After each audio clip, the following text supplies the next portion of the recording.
Hi, everyone. Thank you so much for joining us. My name is Elena with Napa Book Mine. I'm so excited today to welcome you on this beautiful evening to celebrate Regina Louise's new book, Permission Granted.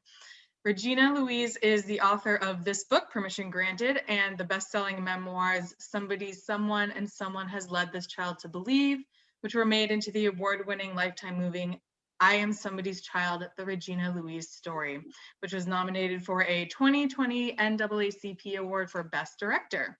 A summa cum laude graduate of the California Institute of Integral Studies with a Master's of Fine Arts degree, Regina is a Hoffman Process teacher, workshop facilitator, and motivational speaker who lives in the San Francisco Bay Area. Her story has been featured in media outlets like NPR's All Things Considered, Good Morning America, the CBS Early Show, the Tavis Smiley Show, and many more. You can visit her online at www.iamreginalouise.com, which I will put in the chat box as well. Joining Regina today in conversation is Georgia A. Hughes, editorial director at New World Library, where she acquires and edits nonfiction books in the areas of animals, spirituality, personal growth, sustainable business, animals, and women's issues. Prior to joining New World Library, Georgia worked as a bookseller at HarperCollins and a freelance editor. New World Library, publisher of the best-selling The Power of Now and Creative Visualization, is a member of the Green Press Initiative and has been publishing books that change lives for 35 years. I'm so happy to welcome these two wonderful women to Napa Book Mine virtually this evening, Regina and Georgia. I'm going to go ahead and mute myself and let you take it away.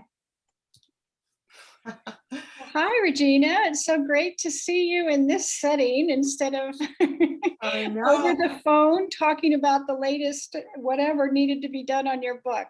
I know. And I hope you don't mind, but I just had a moment where Prince, Lenny Kravitz, and Cher all kind of like had a moment and they moved through me and they told me to put on sunglasses. So I hope you don't mind me channeling all three of those greats. Here we go, G. Nothing wrong with that. We want to see the true Regina with all the people coming through. That's what's up right there.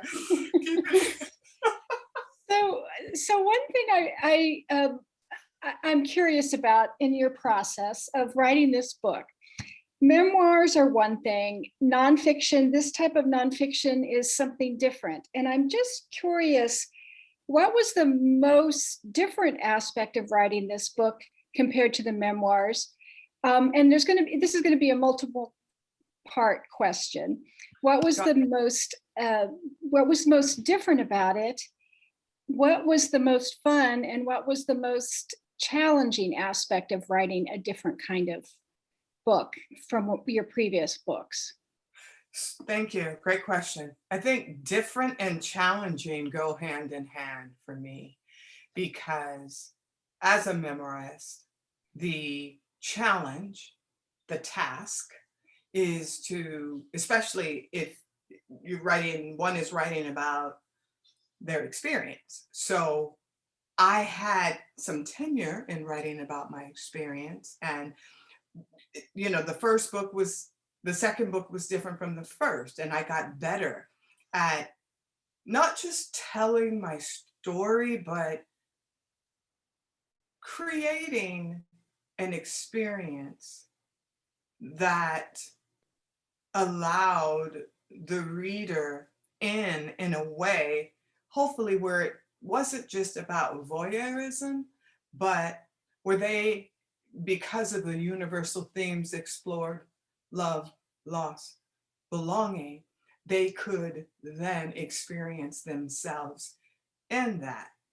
And as you very well know, G, when I sent you what I thought was going to be my magnum opus in terms of different and challenging, you said, how about we have a little less of you? And we find something here that speaks to the reader. And that was mind-blowing for me because as a memoirist, I'm taking my story, I'm telling people what happened and try and rest with that autobiographical eye on the page. So when you lovingly said, less about you. And you know, I'm gonna say this. What I love about you is you take no prisoners. You keep the shit real.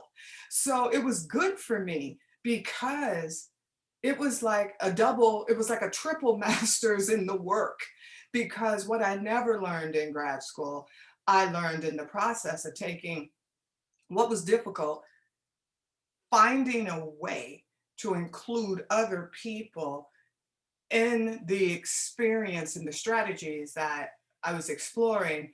And then the challenge was finding a way to make this a sort of a tandem, if you will, experience where if so a good example would be be with the wild mess of you.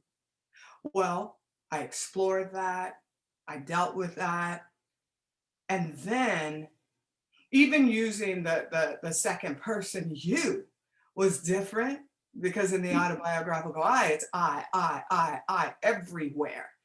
Whereas you in the second person is used effectively because it's more of a teaching, it's more of a didactic kind of approach where it's instructional as opposed to anything else. So it worked well.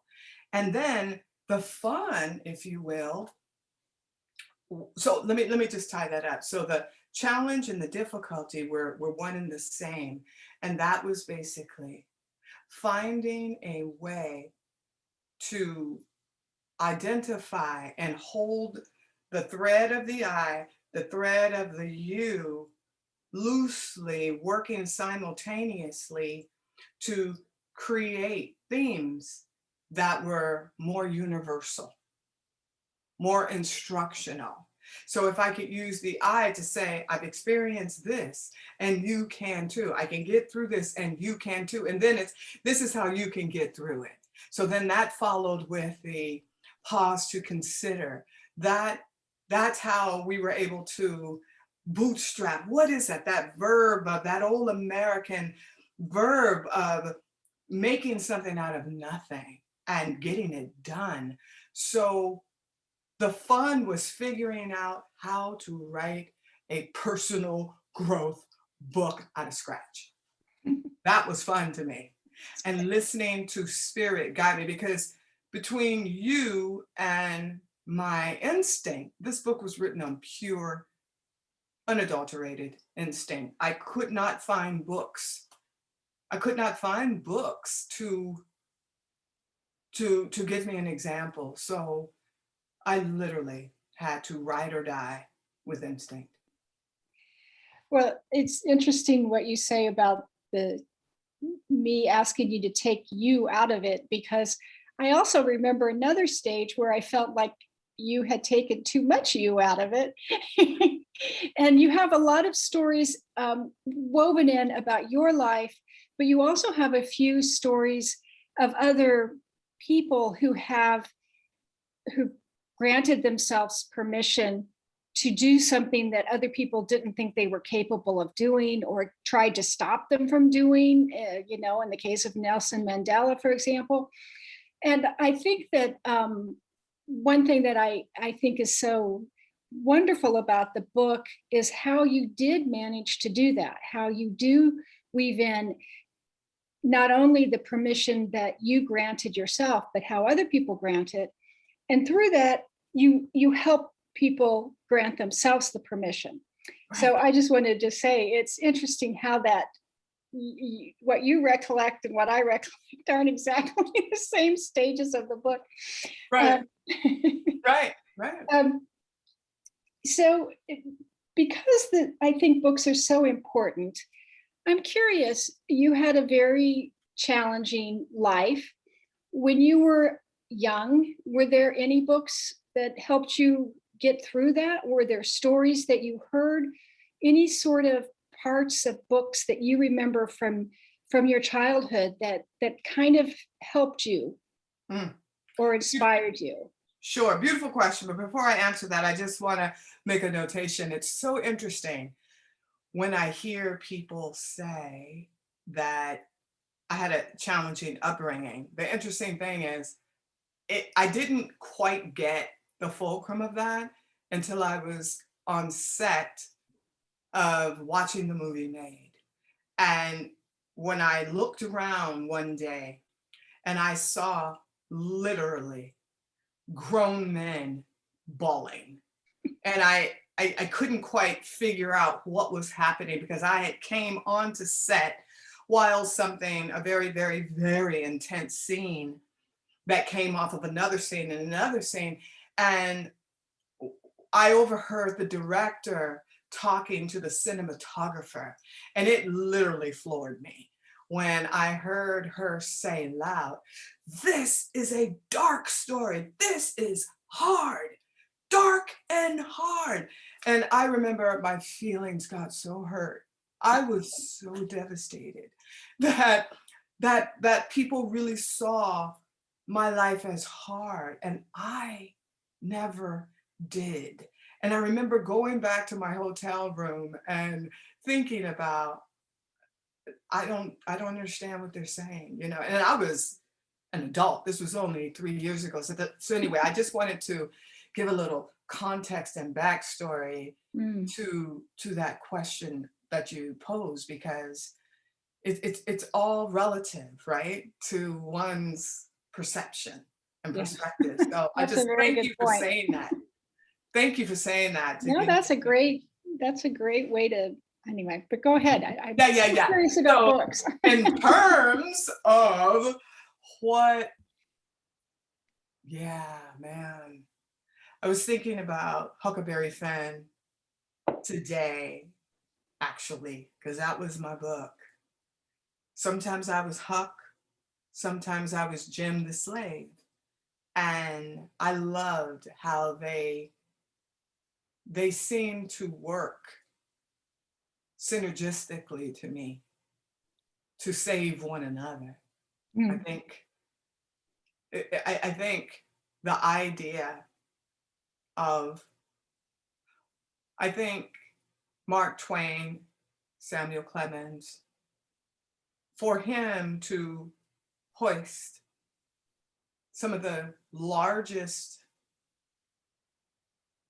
issues of a culture, of a society, of an America, up on the shoulders, the slim shoulders at that, of such a young boy and innocent man. I saw myself in that. And I saw their heroism. And I imagined, now, first I imagined that Huck, I would read the book that my teacher gave me and I would never give it back to her. And she would say, you need to return the book to get a new one. I'm like, I came up with so many stories of where that book was, but it was always in my pillowcase, because I figured if tooth fairies came from, for the little white children, you know, tooth fairies, what I would hear about on show and tell, for you know, they get these quarters and these 50-cent pieces, surely Huck would show up, you know, and take me with he and Jim, and I could escape. I knew I needed to escape my environment. Nancy Drew, oh my God. I just thought that Carson Drew was the best dad around, and how she, you know, cut up around town in a convertible, solving mysteries. And I couldn't think of a better way to live. And then, of course, the Bobbsey twins. And then, of course, the Hardy Boys from that. And then the back of every cereal box. And I would find soda water bottles. That's what we call them. Coke, Pepsi, Dad's, Chocolate Soldier. And I would take them to the 7-Eleven to get money and then buy Richie Rich comic books and just dream of the day that I too would live like Richie Rich. So those would be my biggest influences.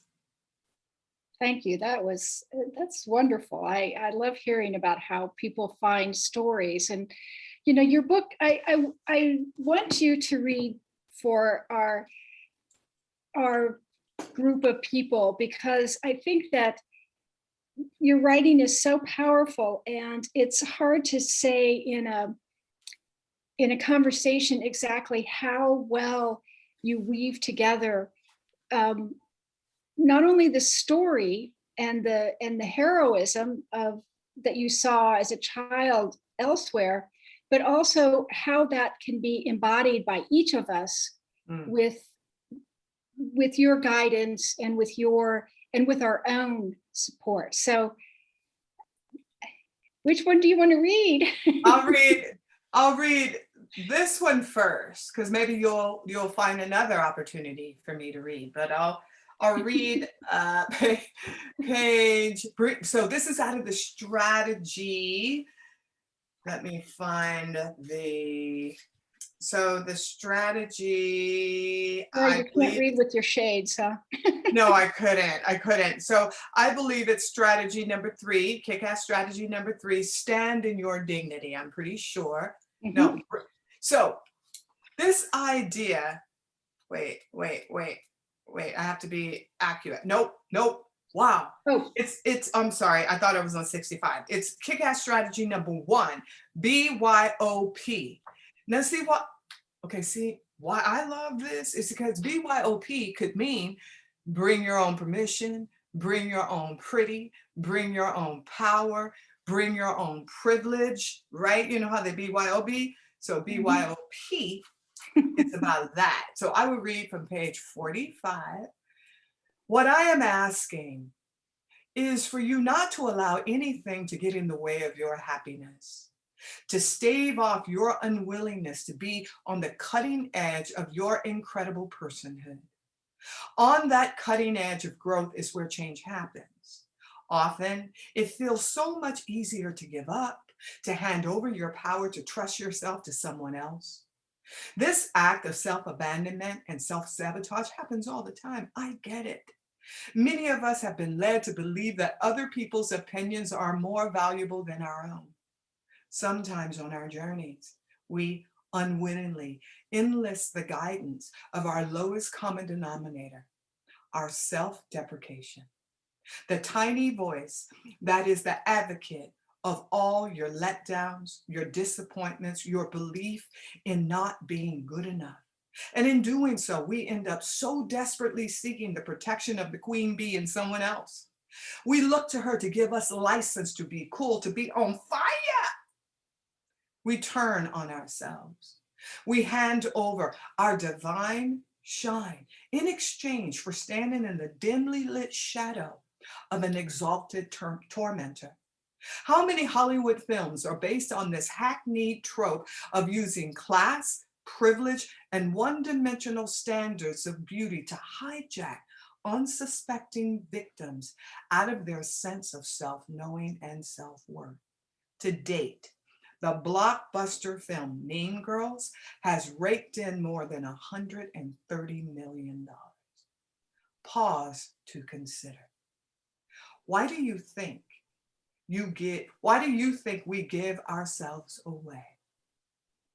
When have you given yourself away believing you'd receive something better in return?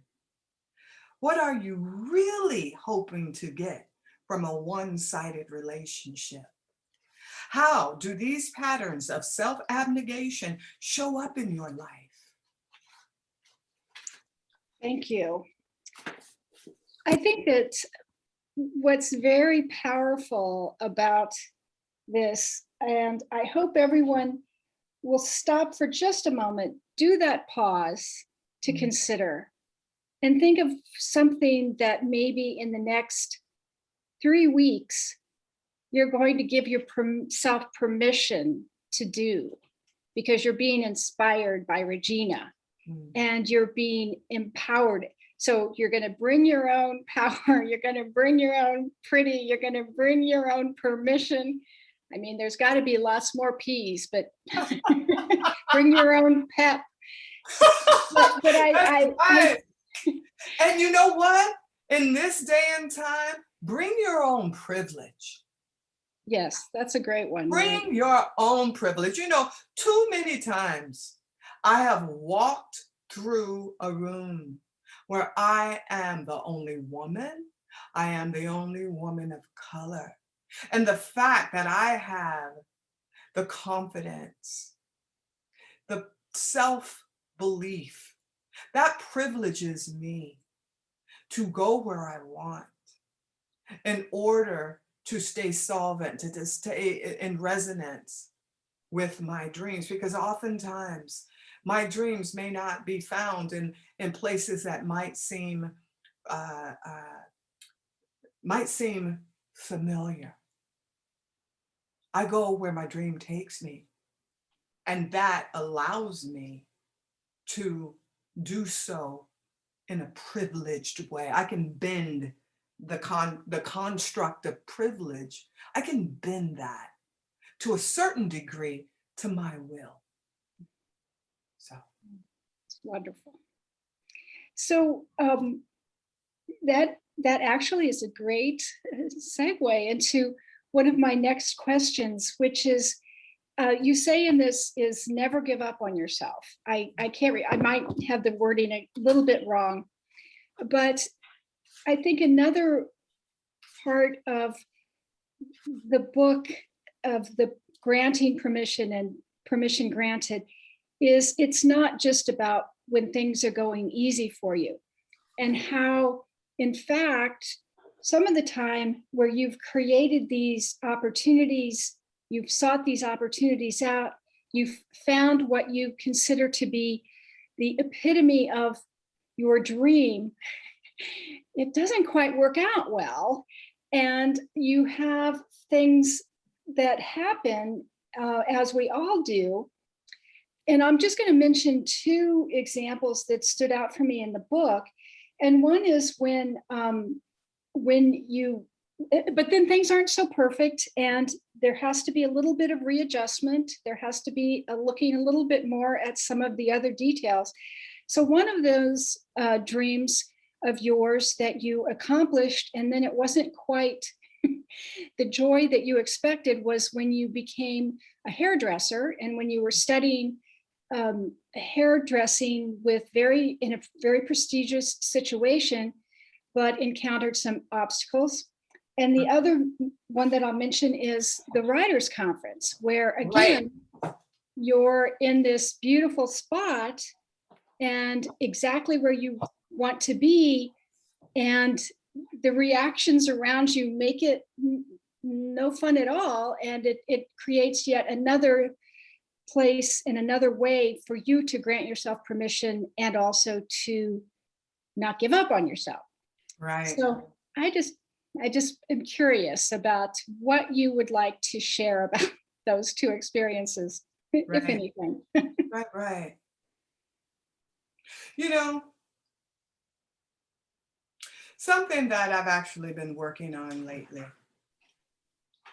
and I understood it a bit then. I understood the power of it, although I did not quite get it. But I understood the value of shifting my energy. And I can remember standing at at that first job, where that job that you're speaking on, that was my introductory into that pretty much inducted me 20 years later into the Me Too movement. I had a boss who was the predator. I had a boss who said things that were actually unconscionable. And the kind of things that made it hard to go to sleep at night, and with the reality that when I awoke in the morning, I needed to go back to that situation. But that, similar to I almost said the name. It's hard sometimes to not tell the truth, right? You got to round those corners. Although Lee Gutkin says, in truth, we don't round corners. This is one of those moments that I have to exercise my fictional capacity and round those corners with the truth. And that particular experience, again, unconscionable. However, at that time, I wasn't so tutored as I am now to what it means to be othered. Because even in the first experience, myself along with other women were othered and so many things. But what's interesting about this shift, I learned very early on, but I'm understanding it better now. I believe that when we're triggered, when I'm triggered, I go into a trance without knowing it. I'm time traveling. I'm in what's called transference. And in transference, which in both of these cases happened, because my boss could never know the trauma I experienced with other predators. The women at the writers retreat could never know the traumas I experienced from being othered and racist and blah, blah, blah. So in both cases, initially I went into a trance, believing that what they were saying was true, because that's what a trance does. It invited me to forget the truth of who I am. It invited me to believe them. It's so powerful that the hypnotic power of someone spewing vitriol, that in the moment I lost consciousness of what was true for me in both cases. Because I believe that's how predatorial behavior works. It's like a stunning, it like stuns the senses and it shakes our soul almost right out of us, if you will. As did that situation of being accused of being a fraud. How can I be a black fraud? It was just crazy, right? Like, hi, you're a fraud. Oh, okay. Anyway, so to have someone be so emphatic and to be so rooted in their truth and so convinced that they are right, for me, it took a moment. In each of those instances, it took moments where I forgot who I was. And in the first case, I forgot who I was. I went into the trance and I let this person bully me and just say unbelievable things. And part of why I went into that trance is I had to pay rent. I had to take care of, I was a single mother, I had to take care of my child. So I was in this trance to take care of my kid. In the other case, I went into the trance because it was several people. It was like this gang. It was an emotional rape. Okay. And then I remembered who I was, just like I did in that first case. And then I understood the truth of who I was in that moment. And that understanding the truth of who I was, recognizing that no amount of money in the world could get me to turn on myself for any longer than I had turned on myself in the case of the job. In the case of these girls, no amount of money in the world would get me to sell out and be the victim, the victim they needed me to be, which I believe was nothing more than the projections, in both cases, nothing more than the projections of them being bullies, because I know how some MFA programs can go. I know how ruthless some of the feedback can be. And I just feel they were doing to me what was done to them. So in each case, Georgia, I remembered the truth of who I am. And that truth is what saved me each time. That permission to disbelieve that I was anybody's whore. I mean, he said things that were unfreaking conscionable.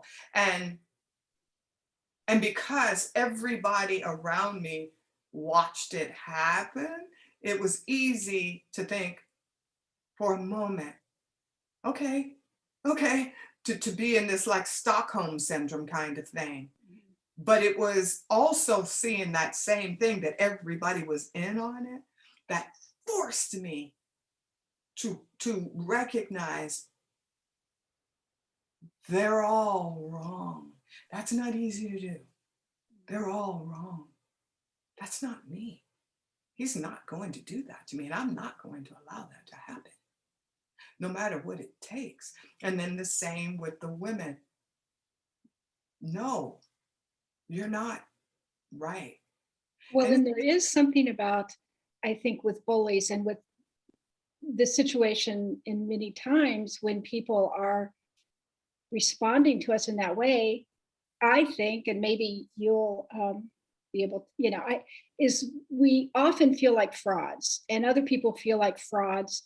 And so they lash out or attack someone else because they feel that they're a fraud. And we're all vulnerable in that way to how we're interpreted by others. And it goes back to that first passage that you read is, I think that the truth of yourself and the permission to be that truth protects you in a way from when other people accuse you of being a fraud or of overstepping whatever the boundary. And I think that that's something that we all have to carry with us, that truth of ourselves.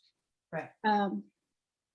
That was And that came out of that same, like the question you're asking came out of, if I'm not mistaken, came out of that same chapter, to not only be your own permission, but to bring it wherever you go. Just to double down on your point. Where do we get, any of us, the permission to be fully who we are? Where does that come from? You know, in the work I do with people, I did 6 pre-calls with students today, 6, with students that I will be working with this coming Friday at Hoffman. And out of the 6, 3 people in their 40s, 50, and 160, the guilt that they feel is exacted upon them from family, from people who have these expectations and won't allow these people to live the lives that they choose to live. And they're coming to do work to claim their lives back from that kind of stuff. And to give, they may not realize it, but they're coming to take permission, right? To take it. As my partner, he would say to me, when I was like, okay, I think this book is going to be permission granted, he was like, permission taken, you know. but here's the thing, I'm not here to grant anybody permission. It is implied that it's permission taken. You know, it is, that's my hope, is that every reader see my experience as just a model for them to step into their own permission, to give themselves permission, to bring it, to be it. Well, thank you. So I think now would be another time to hear a little bit from the book. And the reason I chose this other passage is because I think that it illustrates so well what you said earlier about the triggering and the connection to things that have happened to us in the past that keep us from being who we want to be or who we consider our best selves. So if you wouldn't mind. I don't. And I want to show you that my bookmark that I use to mark the page, what does it say? Unconditional self-love. That's right. That's right.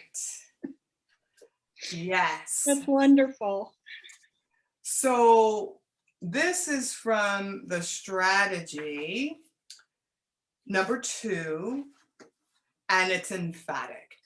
Do not give up ever, because that's what's up. And so being kick-ass is all about taking the chance to achieve what might seem highly improbable at first glance. Quitting smoking was tough, However, I opened up to the prospect of becoming tougher than my addiction. I wanted to reclaim my lungs, my sense of taste, my sense of smell, and my son's respect back from the overinvested minutes, hours, and days I'd spent connecting with the only constant I felt I had any control over. Here's the thing. After I committed to kicking the habit on my own behalf and showing up for my feelings instead of dissing them with the smoking, I eventually recognized what my addiction was about. It was a way to stay connected to my biological mother. Kicking the habit was tied to my abandonment narrative. If I let go, I'd lose my mother. Smoking was all I had left of her.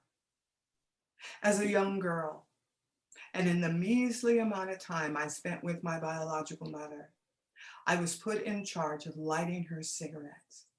I loved being useful, feeling seen. Getting to puff on her cigarette in order to light it and then give it over to her was an act as meaningful to me as arriving at the end of the rainbow and grabbing that pot of gold. Being in my mother's presence was my pot of gold. Because it was in that simple act of feeling seen, if only in service of her getting her need met, that I learned to get my own needs met. That realization led me onto my path of healing. I recognized how I settle for the smallest of crumbs. However, simultaneously, I understood the power of being grateful for the smallest of things. Victim or victor thinking, it's up to you. To this day, 24 years later, I have not given up on myself and the freedom I have from smoking 2 packs of cigarettes a day, not even once. For this accomplishment, I am proud. Thank you. You're welcome. Wow. It's so funny. Like sometimes I'm thinking, who wrote that? Georgia, did you like sneak in there and do some late night editing and twist? No, I didn't. Wow. Wow.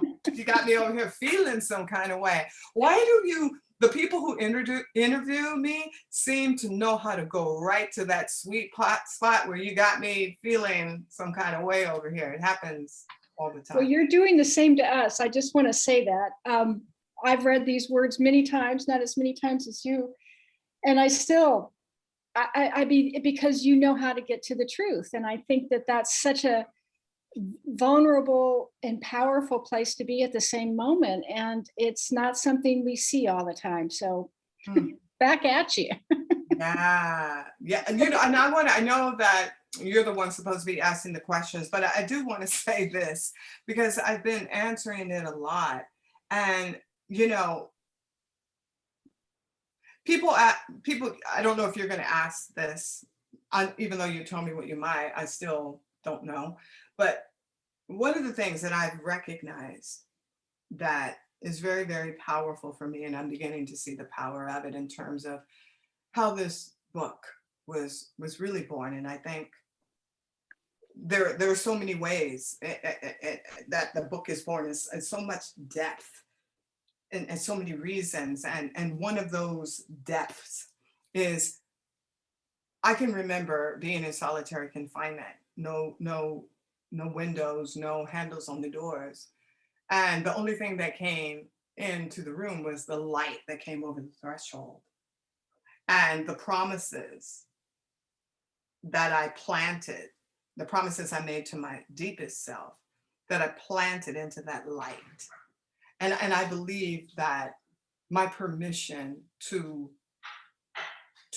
stand in the face of seemingly unconscionable odds, in the face of potentially feeling like a fraud, the permission to understand the truth of who I am was born when I lost my adolescence. in solitary confinement again and again and again, where the only hope of not losing myself and my mind was recognizing the light and planting my possibilities into that light, tucking them away, and making a deep commitment from the bottom of a cement floor to one day bring them to fruition. I just wanted to add that. No, I think that's such a good place to stop for a moment, perhaps have a musical interlude if you're inclined to, and then see if there's any questions. Oh, I love you, Georgia. Oh, a musical interlude. Oh, so the truth of the matter is, I was just talking to a young filmmaker about making a short film, and we're sort of creating this idea based on the song Hush Little Baby, right?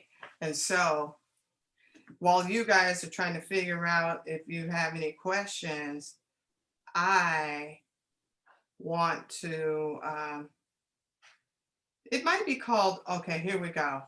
So this idea of taking the Lula Lula lullaby and creating a short film about a young girl who has to become her own mother. Like no one's coming for her, no one's going to save her. And the only model she has is from the words, hush little baby, don't say a word. And so this idea that no one's coming to save you, you must do it for yourself. So I just have to sing this little bit and then I'll move on. Hush, little baby, don't say a word. Mama's gonna buy you a mockingbird. And if that mockingbird don't sing, Mama's gonna buy you a diamond ring. And one of the reasons this is so profound and hitting me now is you are both mama and papa if you live a life like I have. And for the people, no matter what your circumstances are, where you've been that, you are the one that ends up when the world doesn't show up the way it's supposed to, when the bird won't sing, when the ring doesn't shine, when the glass gets broke, when the goat doesn't pull, you end up being that person to be that. And so I want to pull that out and show the beauty of it. There ain't nothing wrong with loving yourself. There ain't nothing wrong with being your own mama, your own papa. There ain't nothing wrong, right? With pulling that, being the goat to pull you up, being the diamond or buying that diamond. That is the essence of you. Okay, any questions? Let's go. I'm done. Wonderful. Right?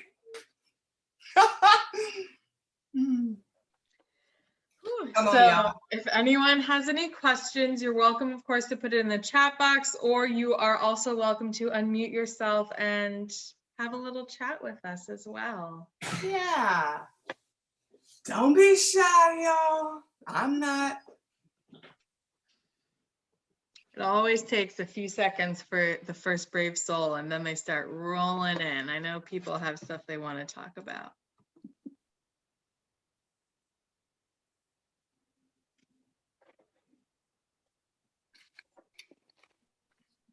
I have a question. Regina, I'm curious if you, this is something I haven't ever asked you before, but if you have a regular spiritual practice and what it looks like, if so. What a great question. Do I have a regular spiritual practice? And if I do, what does it look like? Yes and yes.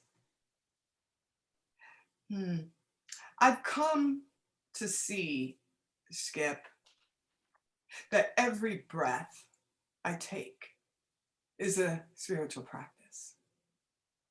I've come to recognize every difficult moment that I encounter is the opportunity to allow my spirit to practice empathy, compassion, forgiveness, acceptance. So I'm learning to awaken to the truth and depth and breadth and width of your question. And that is every single moment of my life is actually a spiritual practice. I believe that myself, like everybody else, we are spiritual beings having a human experience. I am convinced that is the truth. And so, and there's no escaping the moment, right? If I choose to live it the way I just answered you.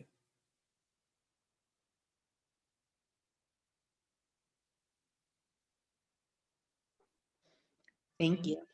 I was muted. That was beautiful. You're welcome. You're welcome. Anything else for Regina or Georgia tonight? I have a question. What is the most fun thing that you love to do to nurture yourself, your well-being? Oh, great question. To nurture myself, gosh, it's a lot. I like quiet. I spend a lot of time alone. I spend a lot of time quiet. And I love my mind. I love my mind. And I love engaging with my intellect. I love it. I'm just in love with it. And being with my mind is a full-time job, but one that I love. So I nurture thinking that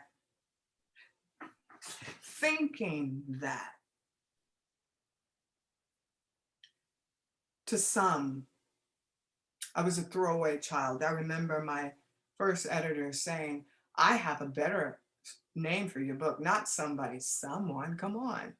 How about Nobody's Child? And again, kind of like being on set at that movie, I was wrecked.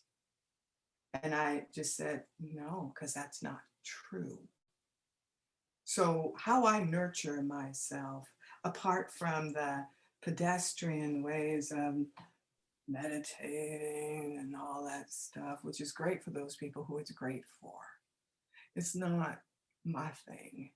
I nurture myself by deep diving. See, that's fun to me, to deep dive into the depths of humanity, searching and opening to ways of connecting and understanding and using this nobody's child life to connect to the truth of who I am, which means the truth of who we all are, and then to rest with that and make meaning out of that.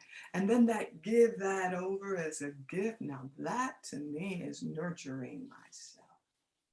And then I go buy a pair of fucking Gucci shoes. Okay? I was gonna say shoes. I How was I gonna nurture guess shoes. myself. And you of all people know that. Yes. Or I give my boyfriend a sexy haircut.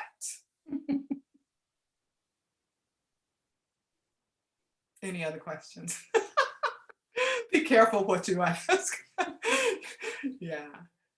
Yeah, I'm going to ask Georgia a question, may I? Yeah.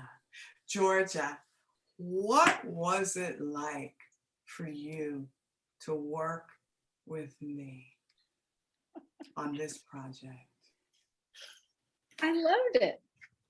I love seeing your name pop up in my email. And I think that one of the things that was so, aside from the fact that I think the book is great and you came highly recommended by a woman that I have great respect for as an author, but I think that what I found so lovely about working with you, and so it was just a joy, was your receptiveness to listen and your willingness to try it. And also just a constantly welcoming attitude toward what we had to offer as publishers, just the ability to listen and to respond, but also to deliver, to take things that might not seem like much for me to ask for, but might have been challenging to deliver, and just go, okay, I'm digging in, I'm going to do this thing. And so just that sense of receptivity, of listening and responding was, and then of course, you know, you've got a great personality. Who wouldn't want to hang out on the phone with you? Or have lunch, you know? But yes, I mean, just that willingness, despite your success as an author, despite your success in all sorts of various areas, you were very open to what we suggested, what I suggested to my, asking for more or asking for less, whatever it was like, okay, we can do this. So. Right, thank you. I just want to say, or publicly acknowledge that it's been really my honor, because, as I said, in a way, we had the relationship that I have heard through the pursuit of my master's, through the pursuit of working with independent agents. We had the kind of relationship that apparently just doesn't exist anymore between agent and author. So it was profound, because I've worked with several people, and you working with you was a humbling experience and so empowering.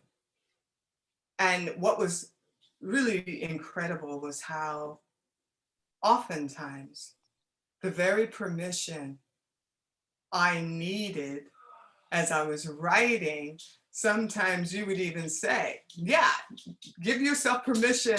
And it was just really interesting to actually work through this idea of permission as I'm writing about permission in every single way. And where I might have been a bit shy because maybe I didn't get it, I gave myself permission, the consent, the license, to keep pushing. And I just want to say, Georgia Hughes, gosh darn, you make me proud of myself. Thank you. I'm so touched. And Kim, I just don't have words for y'all. So thank you.